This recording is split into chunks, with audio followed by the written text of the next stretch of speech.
എല്ലാവർക്കും നമസ്കാരം. ഞാൻ doctor Ranjitha. Doctor Ranjitha's wellness, Muttathara, Trivandrum.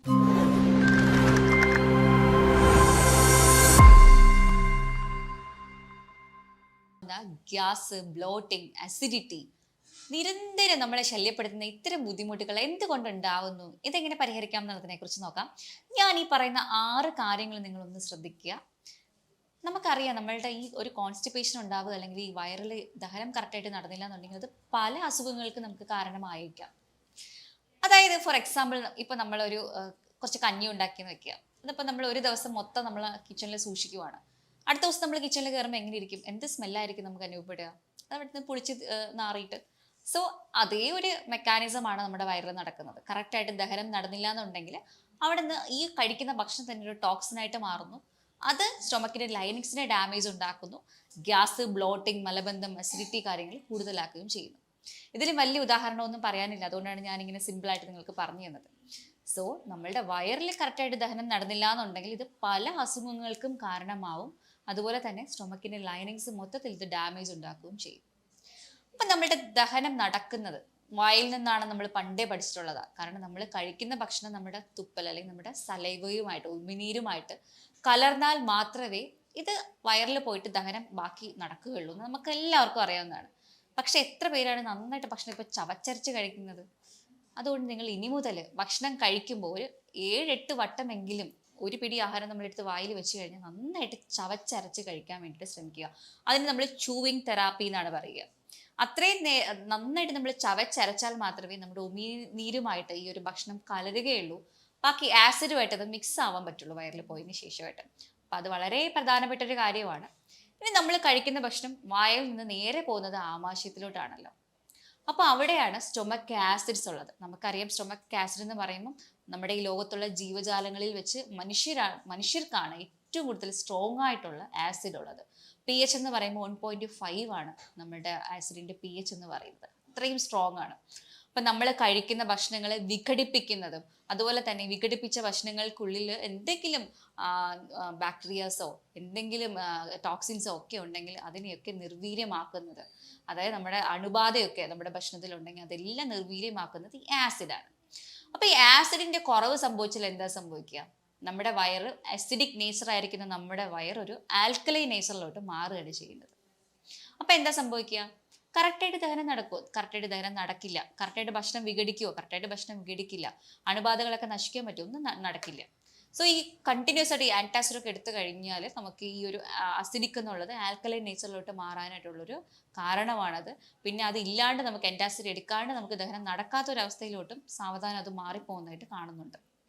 അപ്പോൾ ഈ 2 കാര്യങ്ങൾ മനസ്സിലായില്ലോ. നമ്മൾ ഭക്ഷണം നന്നായിട്ട് ചവച്ചരച്ച് കഴിക്കുക.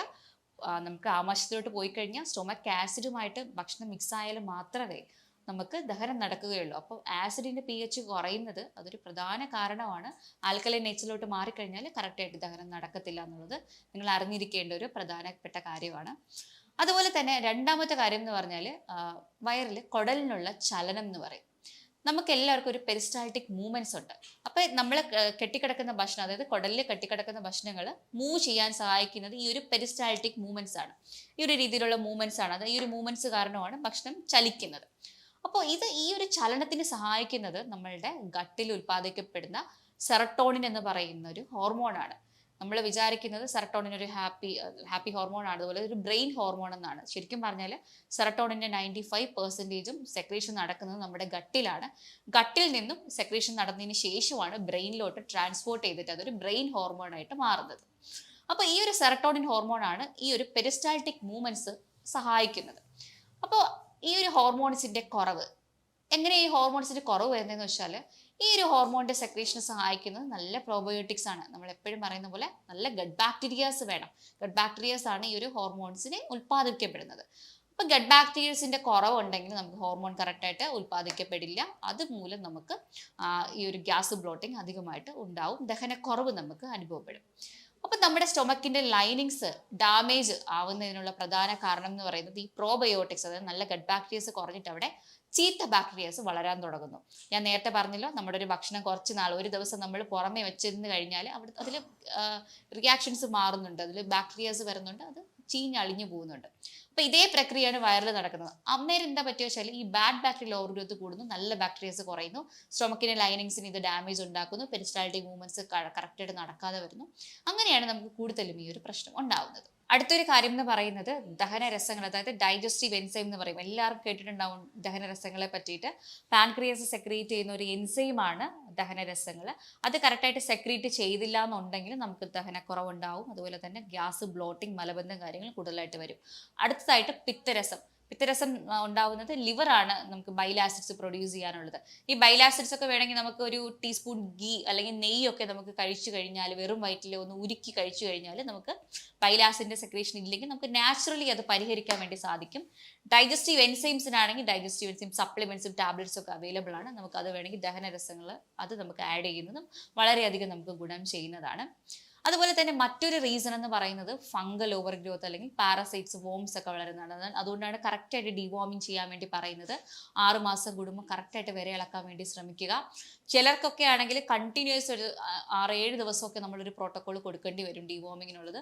ചിലർക്കൊക്കെ 3 മാസം കഴിയുമ്പോഴത്തേക്കും വിരശല്യം കൂടുന്നവരുണ്ട്. അവർക്കൊക്കെ ആണെങ്കിൽ നമ്മൾ അതിനനുസരിച്ചാണ് ഡോസ് കൊടുക്കാറുള്ളത്. ആ കോമ്പിനേഷൻ ചിലപ്പോൾ ഒന്ന് മാറ്റി കൊടുക്കേണ്ടി വരും. അപ്പോൾ അവർക്കൊരു 1 വീക്ക് പ്രോട്ടോകോൾ ആയിരിക്കും പോവുക. അപ്പോൾ കറക്റ്റായിട്ട് ഡിവോമിങ് ചെയ്യാൻ വേണ്ടി ശ്രമിക്കുക.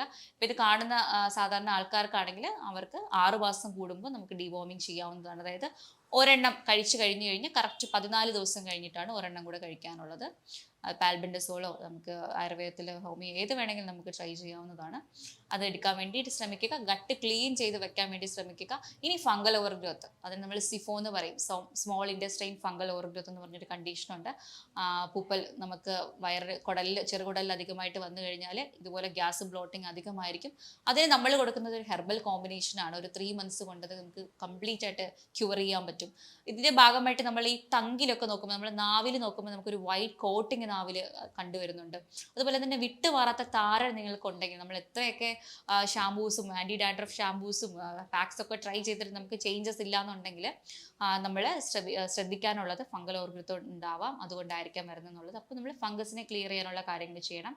ഡിവോമിങ്ങും വളരെയധികം ഇമ്പോർട്ടൻ്റ് ആണ്. അതിനോടൊപ്പം പ്രീബയോട്ടിക് ഫൈബേഴ്സും കൂടെ കഴിച്ചു കഴിഞ്ഞാൽ നമുക്ക് ഈ ഒരു ബുദ്ധിമുട്ട് മാറ്റിയെടുക്കാൻ സാധിക്കുന്നതാണ്. മറ്റൊരു പ്രധാനപ്പെട്ട കാര്യമാണ് ലിവർ ഹെൽത്ത്. നമ്മളെപ്പോഴും നമ്മുടെ ലിവറിനെ പ്രൊട്ടക്ട് ചെയ്ത് നിർത്താൻ വേണ്ടി ശ്രമിക്കുക. കാരണം ബൈൽ ആസിഡ്സ് ഒക്കെ പ്രൊഡ്യൂസ് ചെയ്യാനുള്ളത് ലിവറാണ്. ലിവർ കറക്റ്റായിട്ട് ഫങ്ഷൻ ചെയ്തില്ല, ഫാറ്റ് ലിവറൊക്കെ ഗ്രേഡ് കൂടുതലാണ്, ലിവർ ഡിസീസ് ഒക്കെ ഉണ്ടെന്നുണ്ടെങ്കിൽ ഒരിക്കലും ഗ്യാസും ബ്ലോട്ടിങ്ങും കോൺസ്റ്റിപ്പേഷനും നമ്മളെ വിട്ട് മാറത്തില്ല. അതുകൊണ്ട് നേരത്തെ ഞാൻ പല വീഡിയോസിലും പറഞ്ഞിട്ടുള്ളത് പോലെ ലിവറിൻ്റെ ഹെൽത്ത് മെയിൻറ്റെയിൻ ചെയ്യാൻ വേണ്ടിയിട്ട് ലോ കാർബ് ഡയറ്റ്, മധുരം കംപ്ലീറ്റ് ആയിട്ട് നിർത്തണം. റിഫൈൻഡ് ഷുഗേഴ്സ്, മൈദ കാര്യങ്ങളൊക്കെ നിർത്തുക. അതുപോലെ തന്നെ റിഫൈൻഡ് ഓയിൽസ്, ഡാൽഡ, അങ്ങനത്തെ കാര്യങ്ങളൊക്കെ കുറയ്ക്കുക. പക്ഷേ നെയ്യ്, ബട്ടർ, ചീസ്, പനീറിനൊന്നും കുഴപ്പമില്ല. പ്രോട്ടീൻസ് ഒക്കെ നിങ്ങൾക്ക് ധാരാളം കഴിക്കാം, അൺലിമിറ്റഡ് ആയിട്ട് കഴിക്കാം. നിങ്ങൾക്ക് പച്ചക്കറികൾ, പഴങ്ങൾ ധാരാളമായിട്ട് കഴിക്കാം. പക്ഷെ നിങ്ങൾ നിർത്താനുള്ളത് ഈ ഒരു കാർബോഹൈഡ്രേറ്റ്സിൻ്റെ അളവും കുറച്ച് റിഫൈൻഡ് ആയിട്ടുള്ള കാര്യങ്ങളൊക്കെ നിർത്തിയാൽ മതിയാവും. അപ്പോൾ ലിവർ ഹെൽത്ത് ഒന്ന് ഇമ്പ്രൂവ് ആവും. അന്നേരം നമുക്ക് ഗ്യാസും ബ്ലോട്ടിങ്ങും ഒക്കെ കുറയുന്നതായിട്ട് കാണാം. അപ്പം ഞാൻ ചുരുക്കം പറഞ്ഞു വരുന്നത്, നമ്മളുടെ ഗ്യാസിൻ്റെയും ബ്ലോട്ടിങ്ങിൻ്റെയും പ്രധാന കാരണങ്ങൾ ഞാൻ ഈ പറഞ്ഞ കുറച്ച് റീസൺസ് ആണ്. ഒരു 6 റീസൺ ആണ് ഇതിനുള്ള പ്രധാന കാരണം. അപ്പം നമ്മളിത് വീട്ടിൽ പരിഹരിക്കാനായിട്ട് നിങ്ങൾ കഴിവതും ഡെയിലി നിങ്ങൾ ഫൈബർ ആഡ് ചെയ്യാൻ വേണ്ടി ശ്രമിക്കണം. പ്രീബയോട്ടിക് ഫൈബർ വളരെ ഇമ്പോർട്ടൻ്റ് ആണ്. സോലിബിൾ ഫൈബേഴ്സ്, അതായത് ഈ വിഴുവിഴുപ്പുള്ള ഫ്രൂട്ട്സുകൾ, ഫോർ എക്സാമ്പിൾ നമുക്ക് അവക്കാഡോ, അതുപോലെ തന്നെ നമുക്ക് ചിയ സീഡ്സ് ഒക്കെ കുതിർത്തിട്ട് കഴിക്കുന്നതൊക്കെ സോലിബിൾ ഫൈബേഴ്സ് ആണ്. ഇതൊക്കെ ധാരാളമായിട്ട് ഇൻക്ലൂഡ് ചെയ്യാൻ വേണ്ടിയിട്ട് ശ്രമിക്കണം. അതുപോലെ തന്നെ നമുക്ക് ഫ്ലാക്സ് സീഡൊക്കെ ഒന്ന് പൗഡർ ആക്കിയിട്ട് പൊടിച്ച് നമുക്ക് വെള്ളത്തിൽ മിക്സ് ചെയ്ത് കുടിക്കുന്നതൊക്കെ നമുക്ക് നന്നായിട്ട് ഗുണം ചെയ്യുന്നതാണ്. ഇതൊക്കെ ഒരു ഫൈബർ കാറ്റഗറിയിൽ വരുന്നതാണ്. അതുപോലെ തന്നെ പ്രോബയോട്ടിക്സ് വളരെ ഇമ്പോർട്ടൻ്റ് ആണ്. ഞാൻ നേരത്തെ പറഞ്ഞ പോലെ ഫംഗൽ ഓവർ ഗ്രോത്ത് കുറയ്ക്കണം എന്നുണ്ടെങ്കിലും, നമുക്ക് ഗട്ടിൽ നമ്മൾ ലൈനിങ്സ് ഒക്കെ ഒന്ന് ഡാമേജ് ഇല്ലാതെ, അൾസറേഷൻസ് ഒക്കെ കുറയ്ക്കണം എന്നുണ്ടെങ്കിലും പ്രോബയോട്ടിക്സ് വളരെ ഇമ്പോർട്ടൻ്റ് ആണ്. പ്രോബയോട്ടിക്സ് ആണ് നമ്മളുടെ ലൈനിങ്സിനെയൊക്കെ ഒന്ന് ഡാമേജ് വരാതെ ഒന്ന് സൂക്ഷിച്ച് വെക്കുന്നത്. സോ നമുക്ക് അതിന് വേണ്ടിയിട്ട് പ്രോബയോട്ടിക് കേർഡൊക്കെ അവൈലബിൾ ആണ്, അതൊക്കെ നമുക്ക് കഴിക്കാം. പിന്നെ ഓരോരോ കണ്ടീഷനും ഓരോരോ ടൈപ്പിലാണ് ഇപ്പോൾ പ്രോബയോട്ടിക്സ് വരുന്നത്. നമ്മളിപ്പം ലാക്ടോബാസിലസ് തന്നെ നമ്മൾ എല്ലാ കണ്ടീഷനും എടുത്തു കഴിഞ്ഞാൽ അത് ചിലപ്പോൾ വർക്ക് ആവണമെന്നില്ല. അപ്പോൾ ഓരോ കണ്ടീഷനും ഓരോ രീതിയിലുള്ള പ്രോബയോട്ടിക്സ് അവൈലബിൾ ആണ്. ഇപ്പോൾ നമുക്ക് കോൺസ്റ്റിപ്പേഷനൊക്കെ ആണെങ്കിൽ നമ്മൾ ബിഫിഡോ ബാക്ടീരിയം അടങ്ങുന്ന ഒരു ടൈപ്പ് പ്രോബയോട്ടിക്സ് ആണ് കൊടുക്കുന്നത്. അതുപോലെ തന്നെ ലാക്ടോബാസിലസ് നല്ലൊരു ഗ്രൂപ്പ് ഓഫ് ബാക്ടീരിയാസ് ഉണ്ട്, അതിൽ ബാക്ടീരിയം ഉണ്ട്, അത് നമുക്ക് യൂസ് ചെയ്യാവുന്നതാണ്. അതിനോടൊപ്പം ധാരാളമായിട്ട് വെള്ളം കുടിക്കാൻ വേണ്ടിയിട്ട് ശ്രമിക്കുക. നന്നായിട്ട് പച്ചക്കറികളും പഴങ്ങളും ഡയറ്റിൽ ആഡ് ചെയ്യാൻ വേണ്ടിയിട്ട് ശ്രമിക്കുക. 1 ടീസ്പൂൺ നെയ്യ് രാവിലെ ഒന്ന് മെൽറ്റ് ചെയ്തിട്ട് വെറും വയറ്റിൽ കുടിക്കാൻ വേണ്ടി ശ്രമിക്കുക. പിത്തരസത്തിൻ്റെയൊക്കെ കുറവുണ്ടെങ്കിൽ നമുക്കതൊന്ന് നാച്ചുറലി നമുക്കത് പരിഹരിക്കാൻ സാധിക്കുന്നതാണ്. അതുപോലെ തന്നെ ആൽക്കലൈൻ ജ്യൂസസ്, ഒത്തിരി എരിച്ചിലൊക്കെ രാവിലെ അനുഭവിക്കുന്നുണ്ടെങ്കിൽ, അതായത് നമ്മൾക്ക് വയറിനകത്തൊരു ബേണിംഗ് പെയിനൊക്കെ അനുഭവിക്കുന്നുണ്ടെങ്കിൽ രാവിലെ നമുക്ക് ആൽക്കലൈൻ ജ്യൂസ് കുടിക്കാം. അതായത് നമുക്ക് കറ്റാർവാഴയോ കുമ്പളങ്ങിയുടെയൊക്കെ ജ്യൂസ് എംപ്റ്റി സ്റ്റൊമക്കിൽ കുടിക്കുന്നത് ഗുണം ചെയ്യും. എരിച്ചിലൊന്നും ഇല്ലാത്തവർ ഇത് ട്രൈ ചെയ്യണമെന്നില്ല. അപ്പോൾ എന്താണ് നിങ്ങളുടെ കറക്റ്റായിട്ടുള്ള ബുദ്ധിമുട്ടെന്നുള്ളത് കണ്ടെത്തി നിങ്ങൾ ട്രീറ്റ് ചെയ്യാൻ വേണ്ടിയിട്ട് ശ്രമിക്കുക. ഞാൻ പറഞ്ഞ പോലെ ഡീവോമിംഗ് പ്രോട്ടോകോൾ കറക്റ്റായിട്ടൊന്ന് ഫോളോ ചെയ്യാൻ വേണ്ടിയിട്ടും കൂടെ ശ്രമിക്കുക. അപ്പോൾ മറ്റൊരു വീഡിയോ ആയിട്ട് വീണ്ടും കാണാം.